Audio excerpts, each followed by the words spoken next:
Sejam muito bem-vindos ao Blauberg Podcast. Hoje é nosso primeiro episódio. Eu estou aqui com o Ricardo Menezes, que hoje ele atua na parte de gestão e também é advisor, tanto da Blauberg como da Storge.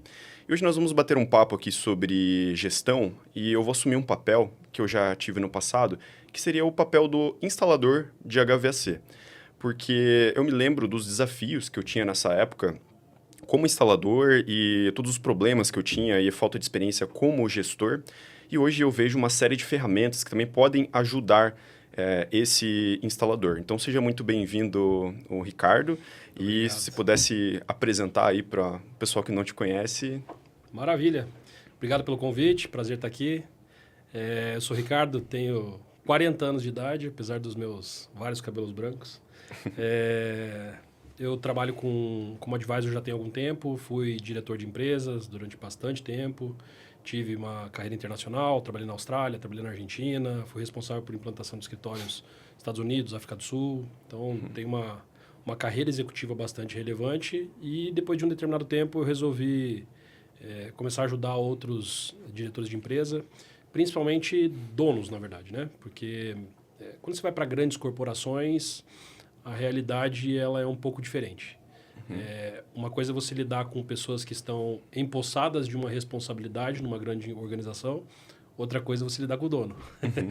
Bem diferente. E a gente sabe muito bem das dores que o dono enfrenta. Eu já faz pelo menos 12 anos que eu venho trabalhando diretamente com donos de empresa, não mais em corporações. A visão da corporação ela me ajudou muito, mas na prática a gente entende que ser dono é um buraquinho um pouco mais embaixo.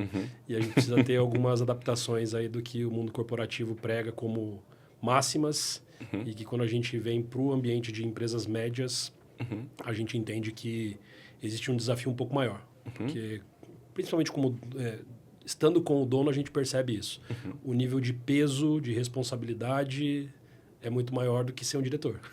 Com certeza. E pegando esse gancho, para quem é gestão, ou para quem é um advisor? É para empresa que está quebrando, que estão sérias dificuldades, problemas, ou onde se encaixa o papel de um advisor em si? Veja, posso dar o exemplo do que eu estou vivendo hoje, né? Na verdade, o que eu vivi nos últimos 5 anos e que eu estou vivendo hoje. Nos últimos 5 anos, eu passei por uma empresa onde a gente estava lidando com uma recuperação judicial. Então, aí sim, a gente tem um cenário muito mais caótico, agressivo e difícil. Mas, nesse momento, lidando contigo e outra empresa que eu estou atuando também como advisor, o cenário é um pouco diferente. São empresas que estão buscando estruturação.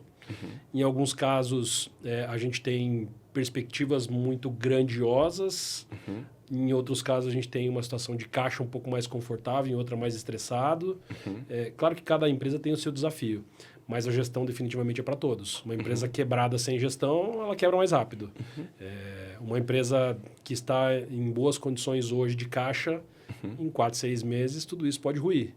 E uma empresa que tem perspectivas boas e que não faz gestão, muitas vezes acaba não chegando no seu potencial todo. Então, definitivamente, gestão é para todos. Não tenho dúvida disso. E que cenário você encontrou quando você chegou na Blauberg em si? Bom, vamos lá, né? O cenário da Blauberg, ele é um cenário clássico de empresas médias. No teu caso, você tinha acabado de fechar uma joint venture, inclusive, com uma multinacional. Então, era saindo de um ambiente nacional controlado, de uma empresa pequena, indo para uma exigência de gestão financeira e estrutural bastante diferente, porque tendo uma multinacional como sócio, a parte de governança muda completamente. Diretores de toda a ordem. Os reportes que você tem não é para si mesmo, né? Você não precisa chegar no final do mês e olhar os relatórios e falar assim, estou satisfeito, que bonito. Você precisa prestar conta para outras pessoas, né? Então, o cenário era um cenário... A tua empresa estava muito bem estabilizada, muito bem estruturada dentro do tamanho que você vinha. Mas para o que estava proposto na próxima fase, a gente teve que fazer vários ajustes, né? E aí você sabe bem do que eu estou falando. Com certeza. E uma série de resultados já, né? Porque, assim, pegando esse ponto, teve vários ajustes que geraram resultados muito incríveis, assim. Teve um problema que originou outro problema que eu poderia dar como exemplo, que era a minha produção, que sem contratar ninguém, somente com mudanças internas, basicamente o nível de produtividade dobrou de um mês para o outro e a produção foi tão eficiente que me gerou um problema de vendas, porque eu produzi tanto em determinada época do ano que eu basicamente acabei com o meu backlog de vendas e me gerou outro problema. E agora? Como que eu vendo muito mais para conseguir sustentar essa operação e tal? E me gerou outro problema que também estamos em vias finais de resolver. Eu costumo dizer que sempre que a gente resolve um problema, algum outro problema se descortina. E é inevitável. Nós estamos falando de um sistema vivo. A empresa ela é um sistema vivo. Ela é um organismo que se movimenta. E no teu caso especificamente, quando a gente chegou, era exatamente isso. A gente via a produção ali, não estava caótico. Não, estava sob controle. Estava sob controle, mas muito longe de atingir o potencial que ela podia atingir. E eu lembro bem dessa situação. Basicamente, a gente encontrou um cara lá, esse cara tá perdido ali, mas... em outra área, em outro lugar, fazendo outra coisa aleatória. E a gente olhou e falou assim, esse é o perfil que a gente precisa na produção. E aí, uma mexida estrutural movimenta essa pessoa, por causa de perfil, especificamente, porque o cara também nem tinha experiência nisso. Não era competência, era o perfil, né? Exatamente. O perfil vem... A gente vai falar um pouquinho de Jim Collins ali na frente, né? Mas adiantando um tema, né? Primeiro quem, depois o quê. Então, isso é algo que para mim faz muita diferença. Porque às vezes a gente pensa, mas gestão é método. Também é. A gente pensa, gestão é controle. Também mas quem faz o método, quem faz o controle? No final das contas, se você não tiver a pessoa certa para fazer aquilo, de nada adianta o método, de nada adianta o controle, entende? Então, o Jim Collins fala isso e fala muito bem, o primeiro quem, depois o quê. E foi o que aconteceu. Quando a gente olhou a produção, a gente falou assim, falta uma pessoa com essas características aqui, que se sentar nessa cadeira vai resolver o problema. Dito e feito. Acho que em questão de 2 meses, a produção produziu, acho que quase 4 vezes mais, né, do que vinha produzindo. Exatamente. Então, sei que em um mês a gente bateu, 3 meses de produção em um mês só. E sem medidas drásticas, né? Sim, não mudou foi uma pessoas, mudança de perfil, um ajuste de processo e controle, e que basicamente ordenou a casa. Aí se descortinou outro problema, né? Que aí foi o problema de vendas que você já citou. E inevitavelmente, você vai resolver o problema de vendas, e vai surgir outro problema. Como a gente já percebe, né? Agora a gente já consegue entrar num modelo preditivo de problemas. A gente já sabe, daqui para frente eu vou resolver esse aqui, o próximo vai ser esse. E honestamente, isso nunca vai acabar, porque é cíclico. Aí você cresce, você dá um salto. Você dá um salto, verdade. Começam de novo outros problemas. A produção que já tinha se resolvido lá atrás, agora você tem que produzir 30% a mais. Como é que você faz isso? E, enfim, é o ciclo. Nem era a sequência da nossa pauta, mas já que você citou Jim Collins, cara, vamos lá, porque esse é um assunto que me interessa também. Basicamente, o Jim Collins foi um grande escritor e escreveu um livro que você me indicou e que, assim, eu posso dizer com propriedade que mudou totalmente a minha mentalidade como empreendedor após ler esse livro. E, para mim, foi um conteúdo incrível. Assim, acho que para donos de empresa, empreendedores ou quem tem um cargo de gestão, deveria muito ler esse livro. E algo que me chama bastante atenção nele é que a gente estava falando isso num almoço aí esses dias, que eu lendo, esse livro... Ou como é que eu posso explicar? Eu tenho uma certa aversão aos gurus de internet, aos influenciadores que se colocam como especialistas de gestão. E quando eu li o livro de Jim Collins, eu notei que existia um processo científico por trás de tudo que ele escreveu e o que ele fez. Então, ele fez isso com um método dentro da universidade e tal. Então, o que você acha sobre o Jim Collins e a obra dele, assim, a trilogia, vamos dizer assim? Veja, eu sou muito suspeito para falar a respeito, né? Porque acho que toda a minha formação profissional, ela tem um nível de influência muito grande no que o Jim Collins capturou de informações. E não é só você, né? Eu até estava te falando no almoço que eu vi uma entrevista do Guilherme Benchimol, fundador da XP, e ele falou que, assim, o modelo dele, o cara, na visão dele, é o Jim Collins. E quando a gente olha... Você tocou exatamente no ponto que é um divisor de águas para mim. Porque a maioria das pessoas, elas acabam escrevendo ou tirando conclusões a respeito das suas próprias observações. E aí a pessoa... E não que isso seja um problema, mas é aquela velha história, né? A gente falou sobre isso no almoço, inclusive. Você pega um médico. O médico viveu a vida inteira dentro do consultório. Atende lá 10 pacientes por dia, ao longo da sua vida inteira vai atender 10 mil, 12, 15, 20 mil pacientes. Aí você faz a comparação, 20 mil pacientes frente a uma população de 7 bilhões, quase 8 bilhões que a gente tem no mundo hoje. Uma amostra muito pequena. É uma amostra muito pequena. Então, mesmo que uma conclusão como essa possa ter algum tipo de fundamento, ainda assim é uma conclusão muito pequena. Ela não, Quando a gente vai para a estatística, a gente tem os índices de certeza, né? Sobre as análises de amostra que a gente faz. E é o que a gente está falando aqui, é uma amostra muito pequena para te dar um índice de certeza a respeito daquilo. Então, quando eu olho o Jim Collins, o que é diferente? Eu vejo muitas pessoas escrevendo a respeito das suas experiências próprias. E que isso é muito frágil, porque o nível de certeza sobre isso é um nível baixo. E não é porque a pessoa não tem condições, não tem capacidade, é simplesmente porque a amostra é pequena. Ponto. Matemática, não estou falando de... Matemática pura, puramente estatística aqui o negócio. E quando a gente olha o Jim Collins, não. Ele parte de uma ideia, ele constrói um grupo de pesquisa e ele começa a fazer essa pesquisa. Ao longo da pesquisa, inclusive tem um dos livros dele que fala a respeito disso, ao longo da pesquisa ele começa a quebrar muitos paradigmas que ele tinha. E aqui entra um outro problema que a gente encontra normalmente nos gurus, né? Que é a teoria da confirmação. Então o cara entra às vezes, ele não entra com a mente limpa, com uma folha em branco, pensando o que eu vou descobrir aqui. Ele entra com uma ideia. Um pensamento tendencioso, né? E aí ele quer comprovar através da pesquisa aquilo que ele tem de ideia. Isso é a teoria da confirmação. Ele só está querendo confirmar uma ideia previamente estabelecida. E o Jim Collins não foi por esse lado. Apesar de ele ter uma ideia inicial, né? Ele fala no livro que ele mesmo quebrou durante o processo. Ele mesmo quebrou e abandonou. Porque o que ele começou a enxergar é diferente daquilo. Então, eu gosto muito desse livro, primeiro, porque ele não é achismo. Ele não é experiência própria. Ele não é amostra pequena. Você olha todas as análises que ele faz no livro, ele tem embasamento e metodologia científica por trás para chegar àquelas conclusões. São comparações diretas a gente estuda isso também, né? Quando você vai fazer uma comparação, você tem que comparar banana com banana, não adianta... Então, a tua amostra ela tem que ser igual. Então, o exemplo da Gillette lá. Ele mostra a Gillette e ele mostra o gráfico da curva de valor da Gillette num determinado ponto, até que, de repente, entra em ruptura. E aí, aquele negócio rompe e vai lá para cima. Aí, ele vê a concorrente e a concorrente permanece. Ué, o que aconteceu aqui? Não, e tem um ponto de ruptura e ela permanece naquele estágio lá em cima por muitos anos. Exatamente. Então, ele estava tentando identificar o que essas empresas que tiveram um ponto de ruptura e se manteram no topo por tantos anos têm em comum, né? Acho que essa foi a grande questão. E aí ele começa a pesquisar isso, entrevistar os líderes das empresas e ele começa a descobrir, né? Ele fala da liderança de nível 5, que é... Não adianta nada ser um bom gestor, se você for um bom cara tático, que você tenha a visão operacional das coisas, mas se você não for, ele fala da humildade, né?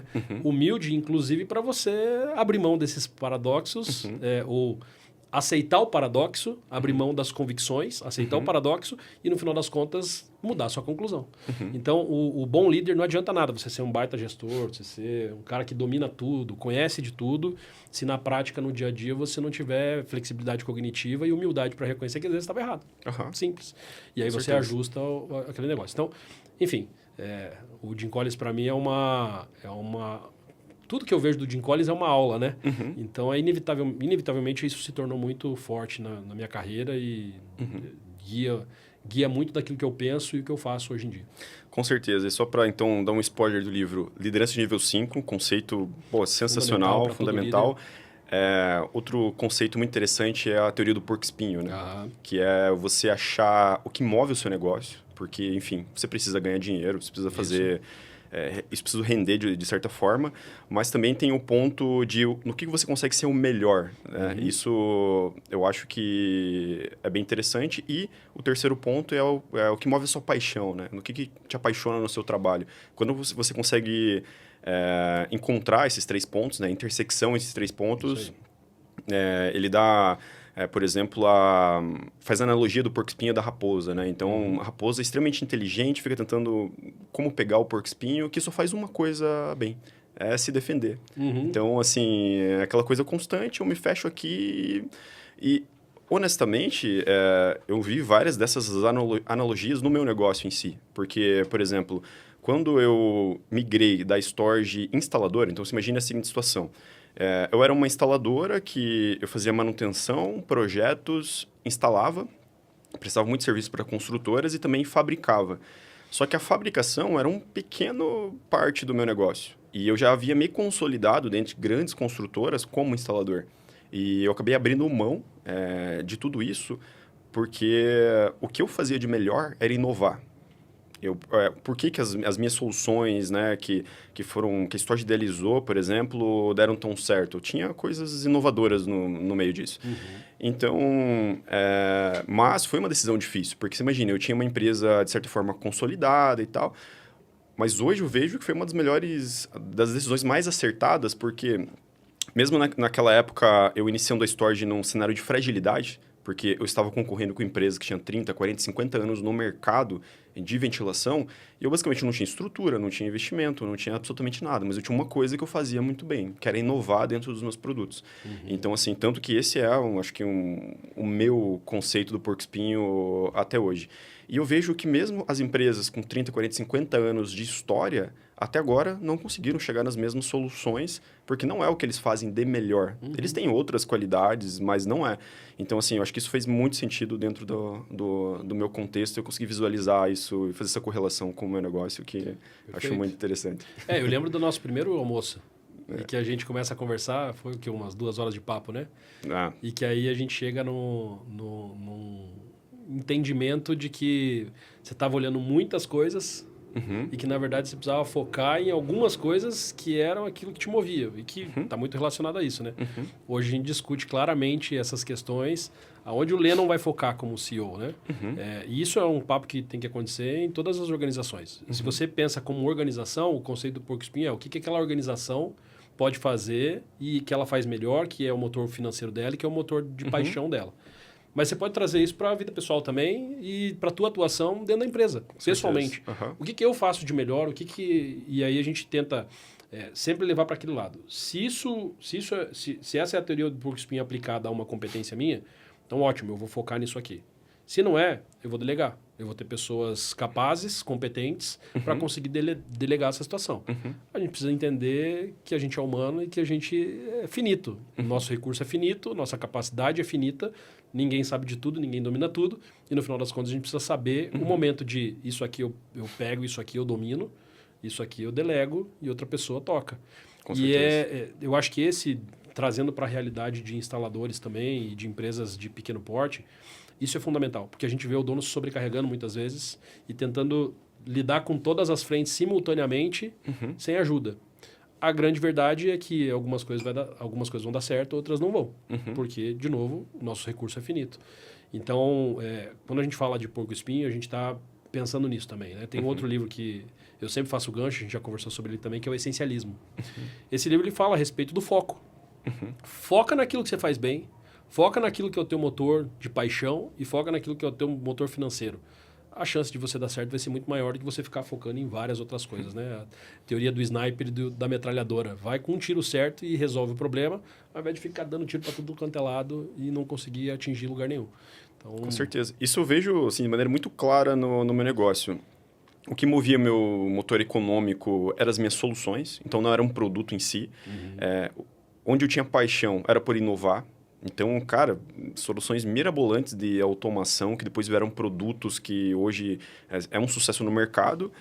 E então, assim, eu vejo que isso se encaixou perfeitamente, né? Sim. Agora, ainda falando sobre Jim Collins, tem um outro conceito que eu acho bem interessante, que é o conceito do volante.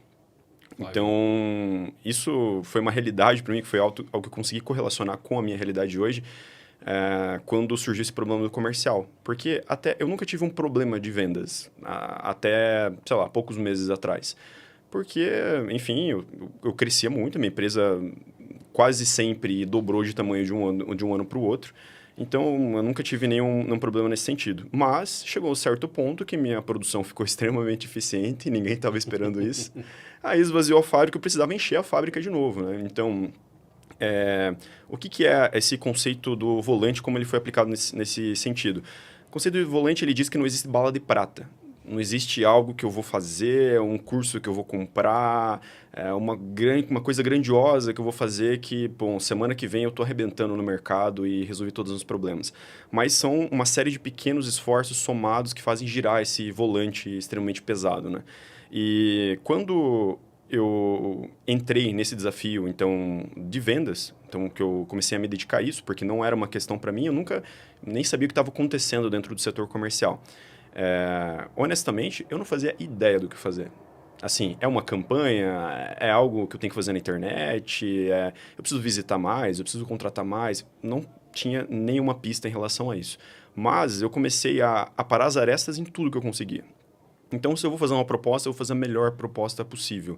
Eu vou olhar e mergulhar nos números, eu vou olhar por que eu vendo, para quem eu vendo, como eu vendo, tentar enxergar todas as oportunidades possíveis. Então, se eu tenho a oportunidade de fazer algo com excelência, eu vou fazer, eu vou parar. E aí eu vejo assim que a soma de todos esses pequenos esforços gerou que, sei lá, 45 dias, 60 dias depois de começar essa imersão dentro de vendas, dobramos vendas, né, que foi mês passado, Sim. recorde de vendas na empresa.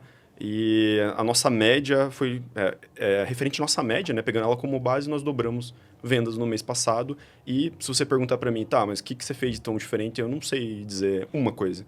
Foram uma somatória de, sei lá, dezenas e dezenas de pequenas coisas que... Várias coisas feitas de forma disciplinada, sequencial e organizada. Ah, Eu acho que o conceito do volante, ele traz consigo um termo, especificamente, disciplina operacional. Porque a gente fala muito a respeito de estratégia, mas tem aquela famosa frase que fala, né? A cultura come a estratégia no café da manhã. quem que bate o bumbo, né, na verdade? Né? E a grande verdade é que nenhuma empresa foi feita de estratégia. A empresa é feita de execução. Muitas vezes a empresa até começa sem estratégia, mas executa. E eu não quero soar errado aqui. Não estou aqui menosprezando o poder da estratégia. Não tem nada a ver com isso. A estratégia tem a sua importância, mas de nada adianta uma estratégia sem execução. Entende? E a execução, predominantemente, o desafio da maioria das empresas que eu vejo é disciplina operacional na execução. Se isso acontece, o volante vai acelerando naturalmente. Entende? A primeira vez é difícil, todo mundo ali está desconfortável. Eu lembro da primeira vez que eu fiz, na empresa que eu estava antes, primeira vez que eu fiz uma weekly. Ninguém sabia por onde começar. A reunião deve ter demorado umas 4 horas só para a gente entender o que a gente ia discutir ali. Tinha pauta, tudo certo, mas ninguém conseguiu entender. No dia seguinte, daily. E aí você volta em mais uma reunião de 2 horas. Aí você pega o retrato de 2, 3 meses depois. Era outra reunião. A reunião demorava 1 hora. E você viveu isso. A gente viveu isso lá na Blauberg recentemente, né? A primeira weekly que a gente fez, quanto tempo demorou? Bastante, cara. Quanta discussão. Produtividade... Até que esses dias a gente chegou e você falou assim, não, eu já conversei já com o Eliseu e já está tudo certo, porque já estava tudo pautado, tudo ali acontecendo. Isso é velocidade. É o volante ganhando velocidade, né? O flywheel. Então, a disciplina operacional gera... na verdade, a constância que vem da disciplina operacional gera essa aceleração natural. É o efeito da inércia dentro do processo. Uma vez que você inicia o processo, se você mantiver aquele processo ordenado, organizado, rodando certinho, as coisas vão se resolvendo. E aí entra um outro ponto, porque o problema é que você não mata hoje, amanhã vão ser 2 para você resolver. Entende? Cada dia e tem o quando a seu. gente tem a disciplina para matar o problema hoje, não ficar empurrando o problema com a barriga, vai se tornando cada vez mais fácil. E você vai se tornando especialista em resolver problemas, que é natural para todo dono de empresa, certo? Ainda mais dinheiro. E já mais dinheiro, obviamente. Até porque problema somado é bola de neve que às vezes você nem sabe o tamanho do passivo que está escondido ali dentro. Né? Então, definitivamente, eu acho que a grande questão da aceleração aí... eu tenho uma amiga que fala uma frase, deixa eu ter certeza que eu lembro bem da frase, mas ela fala o seguinte... Bom, essa frase, na verdade, é famosa, ela tem uma outra interpretação. Vou voltar na frase original, que fala o seguinte... potência não é nada sem controle. Acho que é da Pirelli essa propaganda, né? Essa frase. Ela tem uma outra interpretação da frase, mas enfim, potência não é nada sem controle. E a mesma coisa, de que adianta a aceleração se você não tiver direção? Entende? Tá acelerando para onde? Acelerando para o lado errado. É aquela velha história do foguete, né? Ah, mirei na Lua. Pô, 1 grau para o lado, pronto, passou longe da Lua. Já entende? Então, essa é a grande questão. E aí, quando a gente fala de volante, para mim, precisa estar muito claro. Talvez a coisa mais importante dentro de qualquer organização é conseguir manter a disciplina operacional. Porque é isso que faz o negócio dar certo. Não é bala de prata, não é um esforço em picos, não é, pô, eu tive a ideia genial. Não é. Disciplina operacional. Todo dia, fazendo o que tem que ser feito, melhorando 1% cada dia ou melhorando 0,1% a cada dia. Ao longo do tempo, você vai ver o crescimento e a aceleração disso. Com certeza. Algo que eu acho bem interessante também, que fez bastante diferença na minha trajetória, enquanto eu era instalador, era ser guiado por números. Então, acho que foi algo que eu internalizei bem cedo. Então, como você bem sabe, você conhece os meus dashboards, as minhas maluquices em termos de controle. As suas madrugadas com o nosso amigo Cláudio, né? Com certeza, Cláudio, né? que agora ajudou muito a gente ultimamente. Com certeza. Você conhece minhas pirotecnias com números e dashboards. Sim. Mas teve um ponto de ruptura para mim quando eu era instalador. Então, assim, vamos colocar um parêntese. Instalador barra projetista, fazer projetos, instalação, manutenção e fabricava equipamentos. E a minha empresa sempre foi lucrativa. Eu não passei por dificuldades, assim, no sentido de a empresa não dá lucro, não tem resultado, não gera caixa. Honestamente, eu nunca passei por esse tipo de situação. Mas chegou um momento que eu vi que, sei lá, o que movia a minha paixão pelo negócio era inovação e eu queria investir na parte de indústria. Eu queria ser uma indústria de fato, né? Os meus sócios na época não quiseram seguir para esse caminho, então houve uma divisão da empresa, né? Onde eu fiquei com a store de indústria, né? E eles seguiram a vida deles como empreendedores com parte de instalação, manutenção, projetos. Mas esse ponto de ruptura veio com base em cálculos, em números. Então, minha empresa era lucrativa, mas eu só consegui ver o todo da minha empresa. Então, assim, dando exemplos bem claros, assim, eu tinha uma pequena empresa de projetos e quando eu olhava o valor que eu faturava em projetos versus o meu custo com os projetistas, eu achava que eu estava voando, assim, eu olhava assim, bom, dá muito lucro, não tenho nem o que olhar nisso. Eu via a manutenção, o faturamento versus o que eu pagava para os técnicos que faziam as manutenções, eu olhava, estava tudo certo.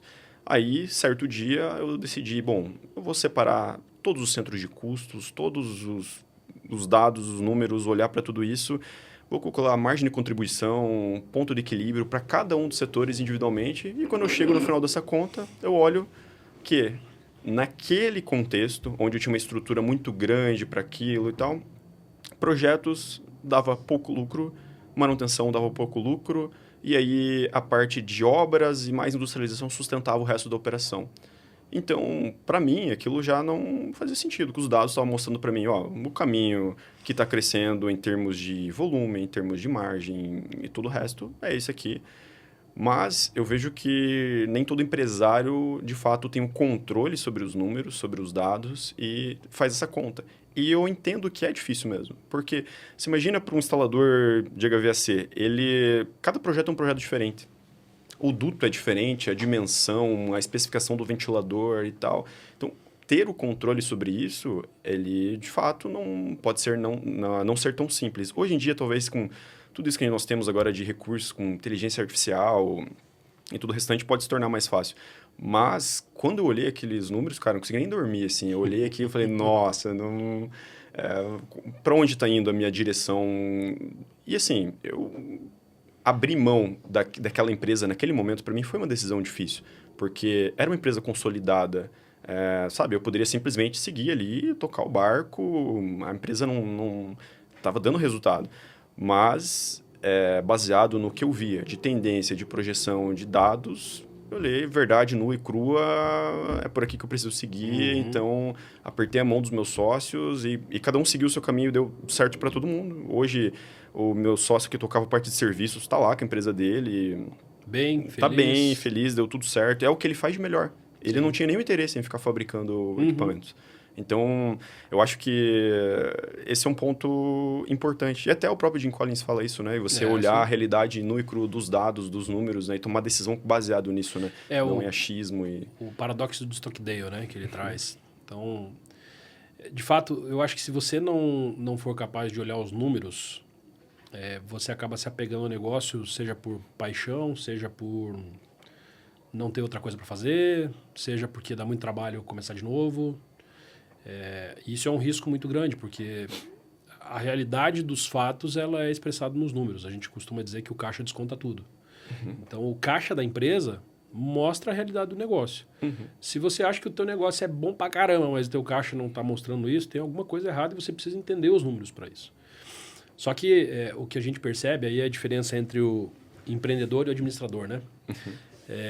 O empreendedor, ele normalmente é um cara mais intuitivo, um cara mais emocionado, um cara mais extrovertido.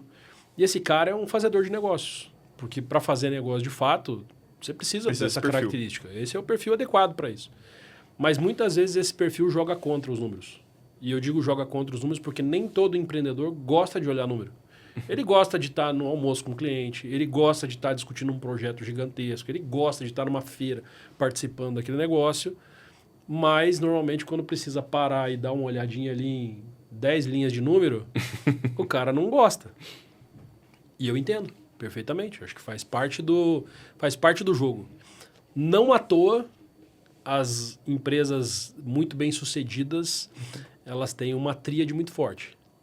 É o cara do comercial, é o cara do financeiro e é o cara de operações. Essa tríade é o que sustenta a maioria das empresas, entende? Minha empresa é de serviço, beleza, a operação não é tão relevante assim, ok, talvez você precise minimamente de um cara do financeiro e um cara de vendas. Porque é isso que sustenta o negócio. Vendas, jogando venda para dentro. Da porta para fora, da porta para dentro. Fazendo negócio lá fora e o cara do financeiro ali olhando as coisas acontecendo. O cara de operações garantindo que tudo rode bem também, né? Então, assim, a gente fala muito sobre perfil e o perfil do cara financeiro tem que ser aquele cara meio turbulento mesmo na mente dele. Ele fala assim, entendo bem será que isso aqui está certo? A gente já discutiu o perfil tantas vezes, né? Já. E o perfil do financeiro tem que ser esse perfil turbulento. Ele achar que alguma coisa vai dar errado, ele fica caçando o negócio, porque quando ele faz isso, ele está mitigando o risco. Mesmo sem entender o que ele está fazendo, mesmo sem perceber o que ele está fazendo. E por isso que vem essa característica do empreendedor e do administrador. Eu costumo dizer que um empreendedor saudável, ele entende a necessidade de ter um administrador do lado. Da mesma forma, um administrador saudável, ele não vai querer meter a cara para empreender sozinho, porque ele não vai ter essa desenvoltura que um bom vendedor tem, entende? Então, esses perfis eles são totalmente complementares. Se você é um baita do empreendedor e você não tem um administrador confiável do seu lado, cuidado. Se você é um baita do administrador tentando empreender sem ter um cara visionário que você precisa ficar freando a todo momento do seu lado, cuidado. Entende? As duas coisas são necessárias. E quando a gente olha para essas situações, o ser guiado por dados é um trabalho de conseguir trazer o otimismo da venda, o otimismo do cenário comercial que normalmente a gente enxerga, criar negócio e tudo mais, para uma realidade que os números mostram. Então, eu lembro muito bem de uma situação que eu comecei a ter muita dificuldade com uma diretora de vendas da empresa que eu trabalhava. E eu olhava e falava assim, não adianta você ficar vendendo isso aqui não tem margem. Não adianta você vender isso aqui, você está super ocupando a capacidade produtiva. Só que eu tenho 14 máquinas aqui para produzir, você está super ocupando uma, as outras todas estão ociosas. E ela falava, meu trabalho é vender. Eu falei, sim, mas se você vender sem ser orientado a números, você vai trazer um problema para dentro de casa. E dito e feito. A gente estava, às vezes, com fila de produção de 20 dias de um SKU, enquanto eu tinha as outras 13 máquinas ociosas. E o pior, era o SKU com menor margem. Só que é o que a gente chama de pão francês na padaria, né? Uma padaria que abre para vender pão francês, inevitavelmente ela vai morrer. Porque o pão francês você pode até ter volume, mas a margem é desse tamanho. E a lógica de negócio é o contrário. O que você faz com menor esforço que gera maior resultado. É isso que transforma um negócio em um negócio saudável. Por isso que todo mundo foge de trabalhar com commodity, porque trabalhar com commodity exige um nível de eficiência operacional absurdo. Absurdo. Qualquer escorregada já era, não tem margem para... Não tem espaço para erro, entende? Então, quando a gente olha por essa lógica, o que mostra, o que é capaz de mostrar isso para a gente? São os números. É uma DRE muito bem estruturada, ou minimamente bem estruturada, também não precisa ser um negócio perfeito, mas você precisa saber o quanto está entrando de receita. Vamos conceituar aqui, né? Classificação e alocação. Quando a gente fala de classificação, nós estamos falando de você... Essa água aqui, qual é a classificação, qual é a natureza desse gasto aqui? É um bem de consumo. Estou tomando água, faz parte do overheads aqui da empresa. Overheads é a despesa que você tem com as suas pessoas ali dentro, faz parte desse processo. Ponto.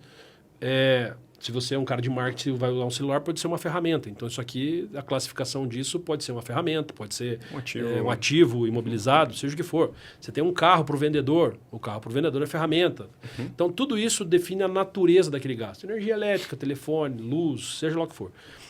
Você tem a natureza daquele gasto. Aquilo ali diz como o dinheiro foi gasto. A alocação, por outro lado, que é o centro de custo que você colocou agora há pouco, ele mostra onde aquilo ali foi gasto. Onde essa água foi consumida? Foi consumida na área tal. Onde esse cafezinho aqui foi consumido? Foi consumido lá na operação. Essa alocação mostra para a gente quais são as áreas que estão gastando mais ou gastando menos. E a natureza, pensando em algo transversal, ela mostra qual é o tipo de despesa que está drenando o teu resultado. Entende? Com certeza. Então, quando a gente olha uma DRE minimamente bem estruturada, você precisa ser capaz de bater o olho no número e falar assim, eu sei que esse número aqui se refere a uma despesa X dentro da área tal. Ponto. Se você tiver essa resposta dentro da sua DRE, provavelmente você está melhor do que a maioria dos gestores de negócio. Entende? Com certeza. Aí vai um passinho adiante. Você separa. Não vou olhar só despesa, vou olhar custo e despesa. Porque aí se você for olhar no caixa, você vai olhar saídas. Vai olhar tudo fechado. Mas se você olhar na DRE, você vai olhar receita, impostos, custos, que são os gastos que eu tenho para transformar aquilo em receita ou para gerar fabricação, receita. material... Seja lá o que for. E depois disso, aí você tem a margem de contribuição, que é quanto que aquele processo de venda... Você vendeu um produto, para aquele produto ser entregue, você teve um custo. Quanto sobrou desse processo? É a tua margem de contribuição. Com certeza. E é ela que paga as suas despesas fixas. As pessoas que você tem contratadas, o aluguel do lugar que você está, enfim, despesas fixas mesmo. Então, essa lógica da DRE, ela é uma lógica que não precisa ser um gênio para compreender, mas precisa ser disciplinado para executar. Com certeza. Entende? E aí que entra o ponto, porque a maioria dos empreendedores, a gente percebe que os caras estão afoitos para fazer negócio. Ótimo, mas alguém tem que vir controlando. Mas por onde o dinheiro entra e para onde ele vai, né? Essa que é a grande questão. Vira ralo, entende? Então, e aí entra um outro ponto, porque aí você vai ficar olhando a DRE, beleza. É óbvio que a DRE tem a sua importância e a gente acabou de falar sobre ela. Mas no final das contas não é a DRE que define se o negócio está bem. O que define é o teu caixa. Exatamente. E aí, então você precisa ser capaz de olhar a sua DRE e enxergar. Beleza, esse dinheiro foi parar no caixa. Ou esse dinheiro não foi parar no caixa, esse dinheiro foi parar num contas a receber, que eu vou receber daqui 30 dias. Só para exemplificar aí, para quem não der, eu conheço muito empreendedor que acha que DRE é coisa de contador. E não coisa de empresário, de... É ao contrário. Exatamente.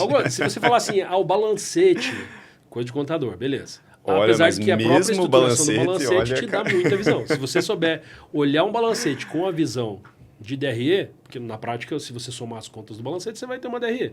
Ou um balanço, né? Mas se você pegar lá, normalmente conta 3, contas 4, são contas de despesa, custo e faturamento, você vai chegar no resultado por ali. Mas o balancete, ele te mostra muita coisa. Porque, é um retrato da tua empresa. Se você faturou com 30 dias de prazo de recebimento, esse dinheiro, na DRE já apareceu, eu faturei. Resultado está lá, lindo, maravilhoso. Maravilhoso, mas cadê esse dinheiro? E aí você não sabe olhar esse negócio, que você vai lá no balanço, você vai olhar lá, contas a receber, tá lá. Entende? Então, conhecer minimamente esses relatórios é fundamental. E aí quando eu digo, a gente falou de balanço e balancete aqui, mas no final das contas, se você focar em DRE, meu negócio está indo bem, ok? Você precisa entender isso. Você tem resultado. Você tem resultado, basicamente isso. E olhar teu caixa, se o fluxo de dinheiro está sendo suficiente para sustentar teu negócio até o próximo ciclo. Exatamente. Entende? Que é o teu ciclo de caixa. O dinheiro sai, mas o dinheiro volta. O dinheiro sai, mas o dinheiro volta. E toda vez que ele volta com uma margenzinha, é o resultado que você tem.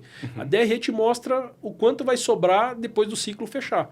Mas é o teu caixa que mostra se você vai ter condições de chegar até o final do ciclo, até ele ser realimentado. Mas isso é bem interessante, porque no meu contexto como indústria, o meu DRE e meu fluxo de caixa, eles dizem muito, mas não dão ponto de vista, não dão uma figura completa, porque, por exemplo, eu sou uma indústria de ventilação, então eu preciso importar grandes containers de equipamento. Então, por exemplo, já houveram meses que eu tive um resultado maravilhoso, eu olhei lá e falei, arrebentei, só que olha, no meu fluxo de caixa o dinheiro não está lá. Quando não está lá, o balancete, ele diz aonde foi alocado esse dinheiro. Então, eu não tenho... Eu fiz resultado, eu consumi caixa, mas o meu ativo, o meu estoque, por exemplo, aumentou. Então, eu consigo visualizar que o dinheiro entrou, por onde ele entrou, por onde ele saiu e aonde ele está alocado. Porque nem sempre você não olhar esse dinheiro no caixa é um problema. Mas você precisa ter clareza de onde está, né? Se ele está dentro do ativo, ele foi para um investimento. E se você tem capital de giro para suportar esse tempo, né? Para você conseguir fazer o dinheiro se transformar de novo. É a famosa NCG que aparece nos nossos dashboards mirabolantes a todo momento. É isso aí. Voltando ao cerne da questão, ser guiado por números. A gente falou sobre um monte de coisa aqui que no final das contas é diagnóstico. Só que esse é o grande risco. Às vezes, se você não é guiado por números, você remedia algo que nem é um problema. A gente costuma dizer que é dar aspirina para câncer, né? Não vai resolver nada. Pode até se sentir melhor temporariamente, mas não vai resolver nada.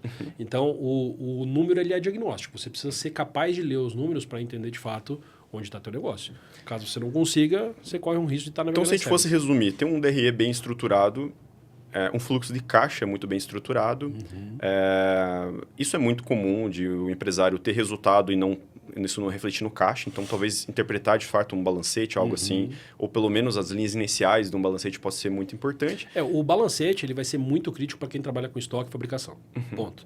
Se você trabalhar com serviço, você olhar DRE e caixa talvez seja suficiente. Mas para quem trabalha com estoque, aí não tem saída. É mandatório você conseguir entender o fluxo de estoque e isso vai aparecer no balancete, no balanço. E através do DRE, outro indicador que para mim foi bem importante foi ter a margem de contribuição. Então, basicamente, você tem lá suas receitas, tira todos os seus custos variáveis lá, você tem a margem de contribuição. Se você tiver teu custo fixo muito bem definido, você tem teu ponto de equilíbrio, que é quanto eu preciso faturar para a partir daquele ponto começar a dar lucro e... Isso tem que estar na mente de todo dono de empresa. O dono de empresa que não conhece o seu ponto de equilíbrio está fadado ao fracasso. Inevitavelmente. Em algum momento... Vai ruir. Vai ruir. Não tem como. É impossível.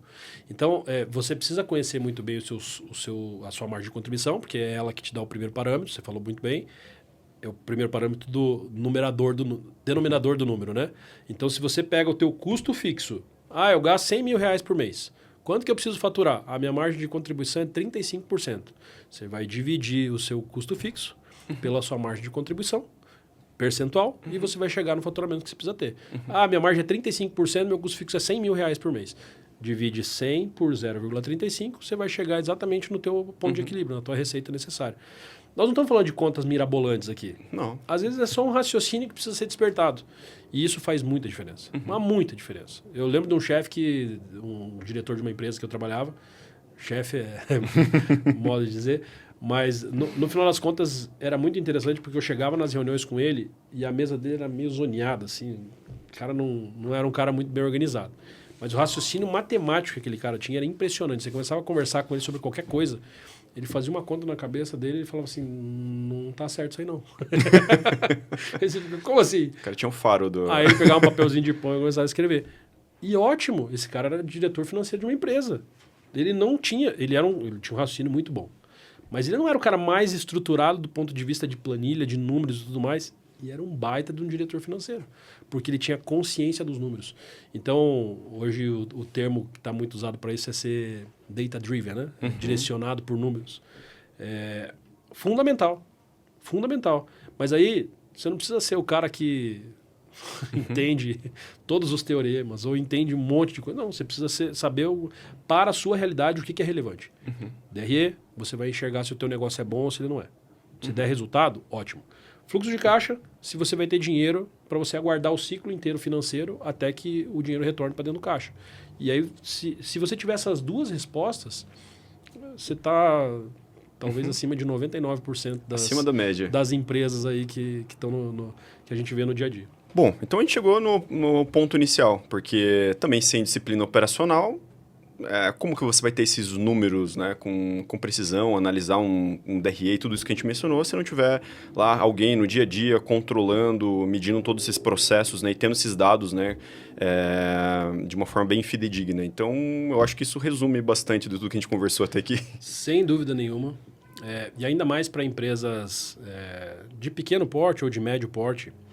A gente fala muito sobre lideranças e conceitos de liderança, mas no final das contas, para esse nível de empresa, onde o dono está ali à frente do negócio, a disciplina operacional é o foco fundamental. Eu não tenho dúvida disso. No final das contas, é aquela questão do comando e controle.